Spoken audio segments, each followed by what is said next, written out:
Kabuto Sumo Sakura Slam is a competitive game for 2 to 4 players in which you play the role of bugs who do sumo, and so they are fighting on a ring and trying to knock each other out of that ring. The main mechanic is coin pushing. It reminds me some carnival games that I used to play as a kid, and I really enjoyed those. And so you're gonna push coins on a ring, not real coins, discs made of wood, and we got small, medium, and large discs, and you're trying to push out of the ring the bugs of the other players, and each player has a bug.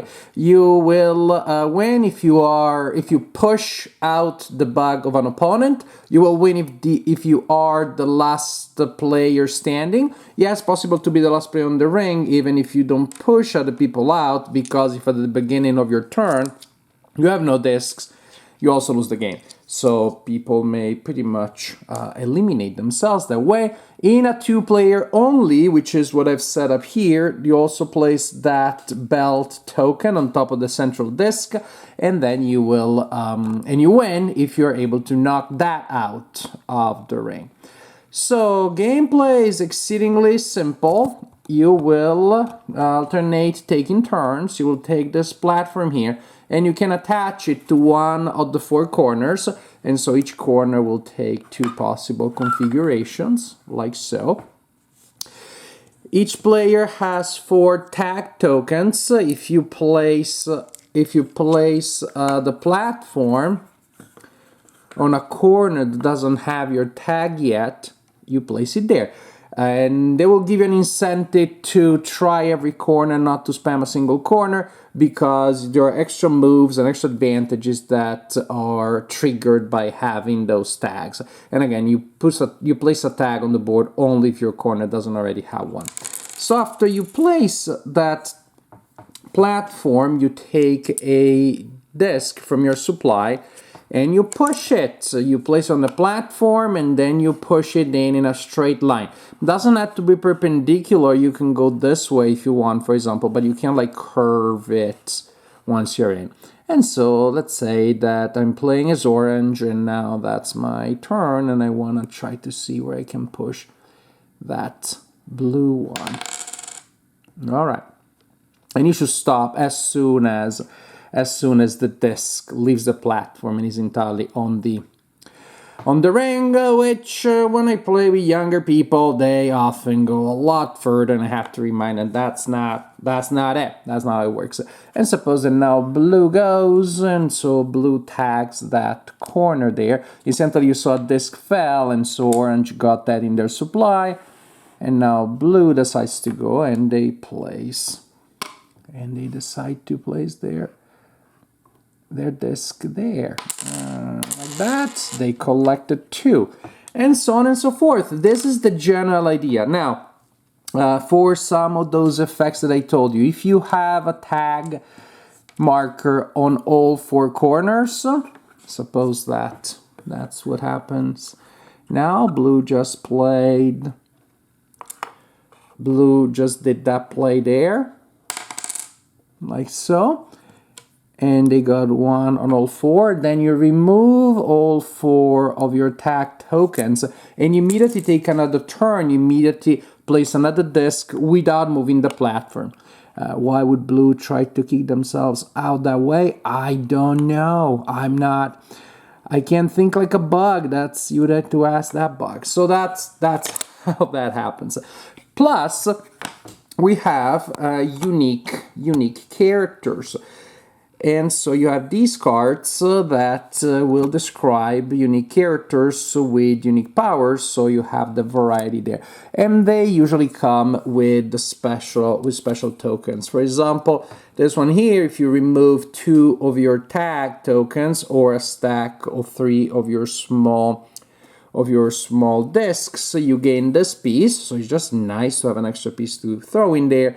And at the end of your turn, if that piece is touching an opponent wrestler, you may carefully pick up the wrestler and stack it on top of any larger medium. Basically, this guy throws other people on top of other discs. Queen bee makes babies, and so you can stack one of your small tokens. Just make sure you don't leave yourself without tokens, because remember, you lose if you do.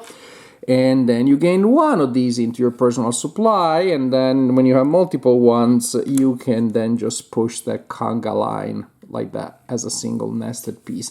And you have similar things for the other powers. There is a baseball one who places that token there at the beginning of the game, and they can then trigger it to swing it around, which can be extremely devastating. As you can see, there is one who gains this thing, kind of like spitting venom, spitting acid, one who gains this one. So just different powers for different bugs to add more variety to the experience.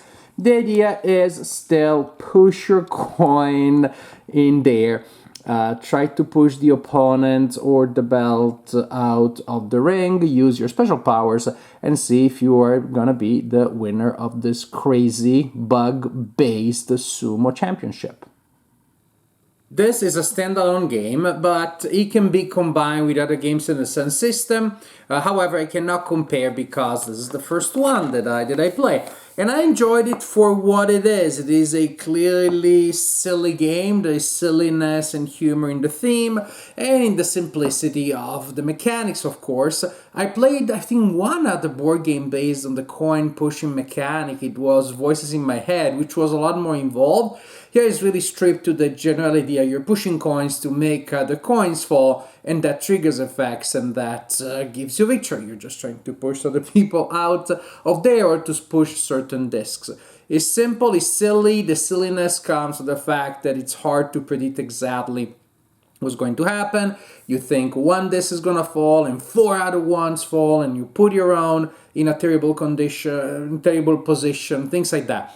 So it's simple because people will laugh and will be exciting moments due to how unpredictable it is, which means to a large extent it feels like things are gonna be dictated by fate.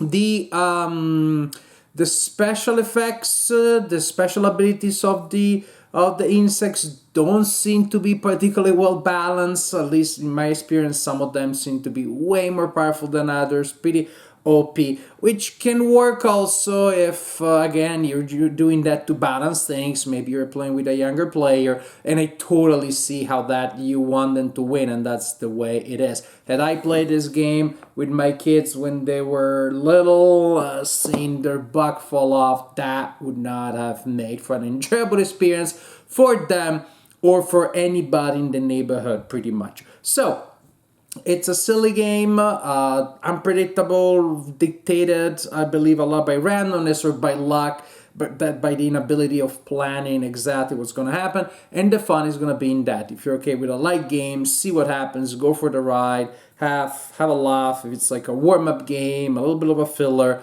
with the fact that you still had to set up a little bit. But then the game can go pretty quick, especially with 2 players. Interesting enough, I did play a game with 4 players. That felt a little longer than necessary.